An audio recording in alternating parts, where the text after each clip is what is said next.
इस इलाके से बाहर निकलते ही मैंने रिक्शा पकड़ा और वापस अपने मंदिर की कोठरी में आ गया। दोपहर को भोजन के बाद कुछ देर आराम किया और शाम होते ही मैं विंग कमांडर के भटनागर के बंगले की तरफ रवाना हो गया।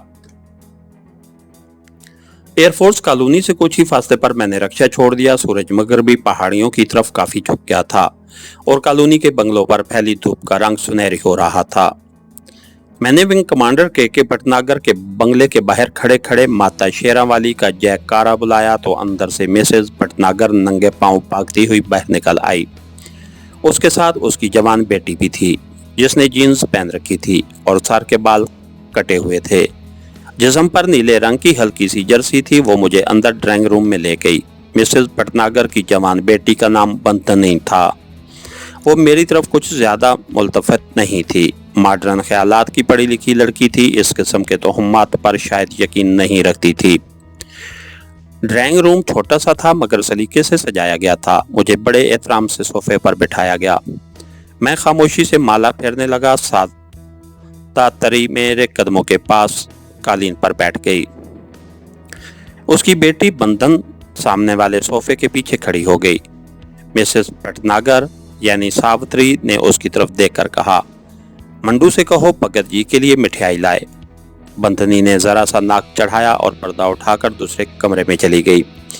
इतने में दूसरे दरवाजे का पर्दा हटा और एक 40-45 साल का तेज ज़हीन निस्वारी आंखों वाला आदमी अंदर दाखिल हुआ।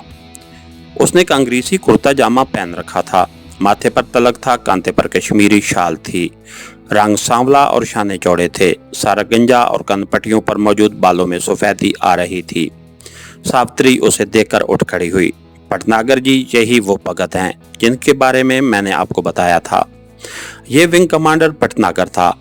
अगरचे वो मजहबी आदमी था, ये बात उसके तलक से जाहिर थी, और वैष्णो माता का दास भी था, मगर आखिर अंग्रेजी तालीम याफ्ता आदमी था।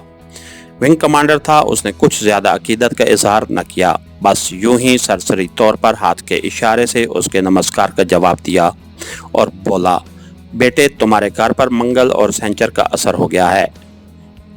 शनि का साया गहरा है। हम तपिया करेंगे। तेरे घर से शनि और मंगल का स्याद दौर दूर हो जाएगा और तेरे पर शोतम का सागर पार से भी खत आ जाएगा। अपने बेटे का सुनकर भटनागर संजीदा हो गया। आखिर बाप था एक जवान बेटे का। कहने लगा, महाराज तू जा, मैं शनि मंगल को तो नहीं मानता,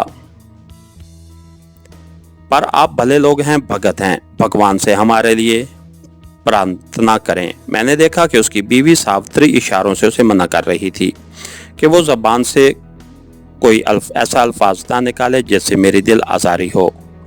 नौकर मिठाई का थाल लेकर आ गया। सावित्री ने खुद मिठाई मेरे आगे रखी। मैंने बर्फी का एक टुकड़ा उठाकर सावित्री के खामद विंग कमांडर भटनागर की तरफ बढ़ाया। बच्चा, उसे खा जा, भगवान भला करेगा। वो कुछ हिचकिचाया मगर अपनी बीवी के इशारे पर बर्फी लेकर खाने लगा।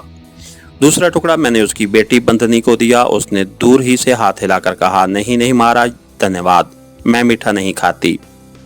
सावित्री ने उसे भी डांटा तो उसने भी बर्फी का टुकड़ा ले लिया मगर खाया नहीं। उसे लेकर दूसरे कमरे में चली गई, जहां जाकर जाहिर है उसने फेंक दिया होगा।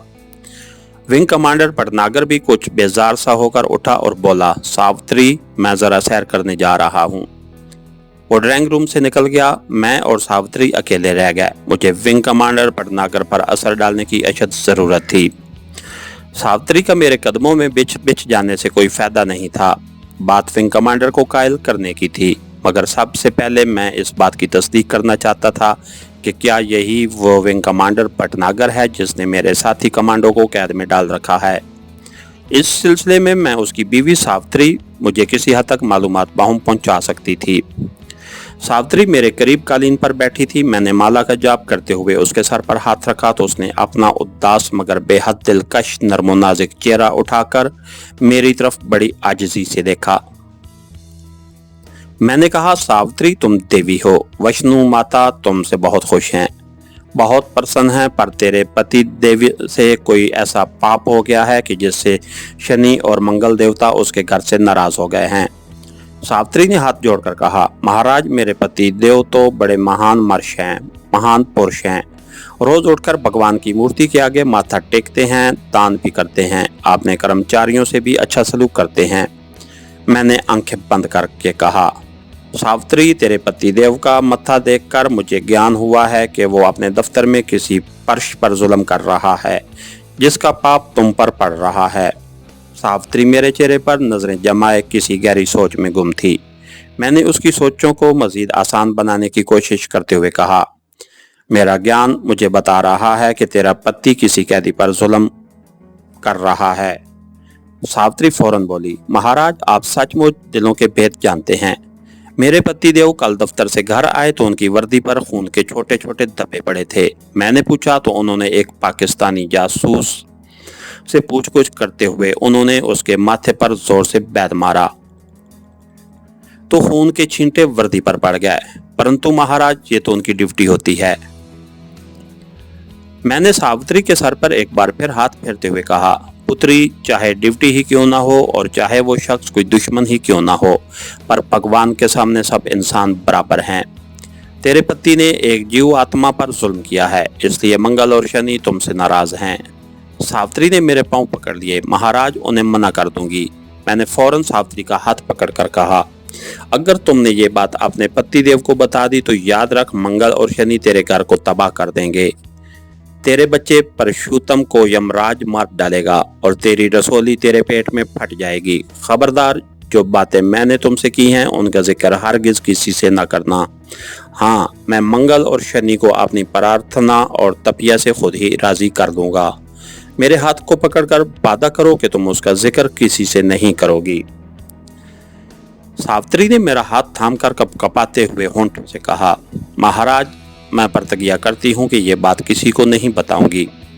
शाबाश। मैंने सावित्री के कांधे पर हाथ रखकर कहा, बच्ची, ये देवी देवताओं के मामले हैं, ये उनके राज हैं। हमने ये भेद खोल दिए तो हम बर्बाद कर दिए जाएंगे, हम पर उनका शराब नाजिल होगा। सावित्री ने मेरे पांव पकड़कर कहा, महाराज, मेरे घर को बर्बादी से बचा लें, मेरा परशुतम वापस घर आ जाए, मेरी बीमारी दूर हो जाए। मैंने मिठाई का टुकड़ा उस हुसीन और दिलकश हिंदू औरत के मुंह में डालकर कहा, मुंह मीठा करो, भगवान तेरी अरदास स्वीकार कर देंगे। ये सुनकर सावित्री के चेहरे पर इत्मीनान सा ऊपर आया। दूसरे कमरे का पर्दा हटा और उसकी बेटी बंधन अंदर आते ही बोली, मम्मी, अब कितनी देर और लगाओगी? वो लोग चाय पर हमारा इंतजार कर रहे होंगे। पर मीला का 2 बार फोन भी आ चुका है।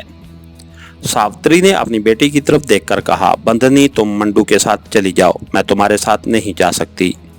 मैं सोफे से उठ खड़ा हुआ, नहीं नहीं देवी जी, तुम अपनी सप्तरी के साथ जाओ, हम तो जा रहे हैं। सावित्री मुझे नहीं जाने दे रही थी, लेकिन अब मेरा वहाँ फिलहाल कोई काम नहीं था।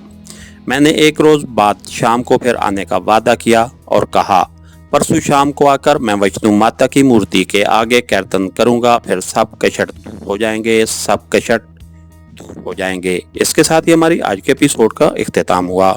कहानीकार चैनल को लाइक कीजिए, सब्सक्राइब कीजिए और बेल आइकन को प्रेस कर दीजिए ताकि हर आने वाली नई वीडियो आप तक बर वक्त पहुंच सके। शुक्रिया।